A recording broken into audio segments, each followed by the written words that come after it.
Welcome to the Slop Temple. We pray this video helps. In this video, I will explain how to fix an HDC fault on your Range Rover. First, try a simple system reset. Turn off your vehicle for at least 30 seconds, then restart it. Next, inspect your battery terminals for any corrosion and confirm your battery holds a strong 12-volt charge, as low voltage is a common culprit.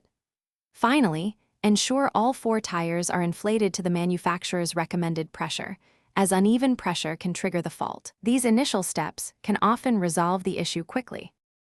Moving on, a faulty brake pedal switch is a very common cause for an HDC fault. Have someone check if your brake lights illuminate when you press the pedal. If not, the switch likely needs replacement. Also, carefully inspect your vehicle's wiring harness and connectors for any signs of damage or corrosion. Don't forget to check for blown fuses, as a simple electrical interruption can disable the hill descent control system. Next, let's consider your sensors and fluid levels. The hill descent control system relies on accurate data from your wheel speed sensors, so check each one for damage or loose connections. Also, ensure your brake fluid reservoir is filled to the correct maximum level, as low fluid can impact system performance.